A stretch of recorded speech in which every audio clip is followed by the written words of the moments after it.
The Office-stjärnan Ricky Gervais har skrivit manus, regisserat och spelar dessutom en av huvudrollerna i Netflix nya film Special Correspondents. Expressens Mattias Bergqvist träffade Gervais och hans motspelare Eric Bana för att prata om filmen. So I want to start off, Ricky, what was your impression of Eric? What did you know beforehand when you started the movie? Well, I thought it was a very serious sort of actor, this brooding sort of action hero. I saw him in Munich, and obviously it was Bruce Banner, and I thought, well, that'd be great for this, because I need a guy who can bully a little idiot like me. But then I found out that he was an idiot like me in real life, because he started out in comedy, and it was fun immediately. We got on immediately because we had two big children playing. But it was just perfect, just perfect for this film.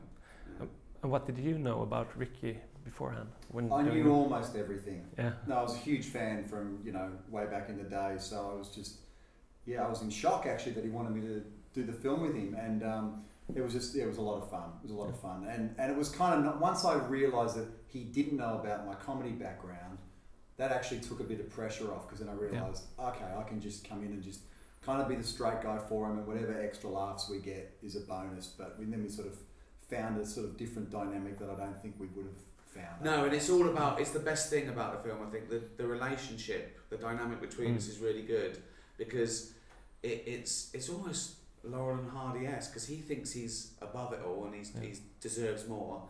And I'm happy with my lot. I don't realise that my life's boring until my wife tells me. And I look up to him, and it's unrequited love, and he bullies me. So it's just instantly funny. Two people at each other's throats. It's funny. I totally agree with that. Was that chemistry there, the first day on set? Well, I like people insulting me anyway. It makes me laugh. So it was funny, and I ruin, I think, more takes than anyone else I've ever met. But you came close. That was close. That was the biggest note. Anytime he'd give me a note was, okay, do it again, but be meaner. Yeah. Be meaner. Yeah. More aggressive, meaner. Yeah. Angrier. Yeah, frighten me. So that anger's funny. Fear's funny. I mean, cruelty is sort of funny in a way, because you want to root for the underdog, but you sort of enjoy your guy being beaten up a little bit. Yeah, sure. So that was the first day on set, just bullying.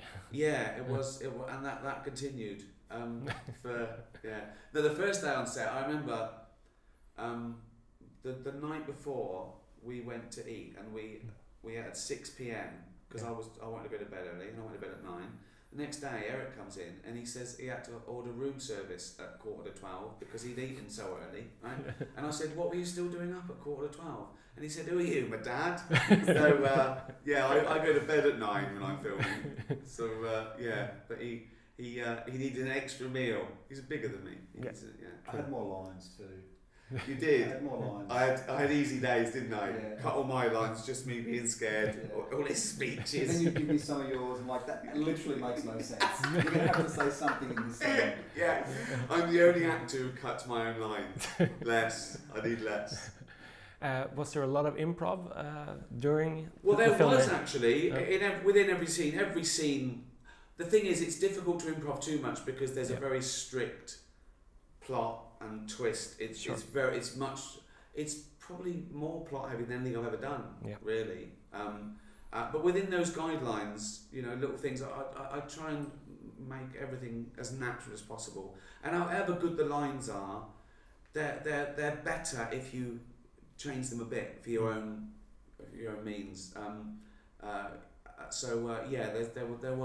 It was loose and fun, and I shoot with 2 cameras. So I can get everything. The continuity is there. I don't have to turn around and remember what they said. So it's always looser and realer. I think whatever the situation, I want the speech to be sort of natural. Sure. Where does this idea come from? Fake news and just sitting in an apartment, basically. Well, the seed of the idea is an old French movie, actually. Which I completely changed, but that's where the idea came from. And then I suppose you stretch it, see how far you can go, just like the characters do in the film. Because it starts off, basically, we're a couple of radio guys thrown together. We're meant to go and cover a war in South America. Because I'm going through a lot of stuff, I accidentally lose the tickets and passports. And I realise it's radio, we can fake it.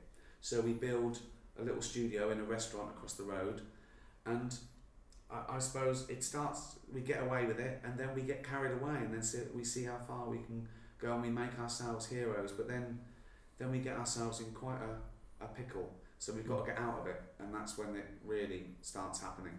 Yeah, that's the thing that got me, you know, it's human nature, they can't say stop, you know, because it keeps on rolling. Well, it feels like a small lie initially, and then, you know,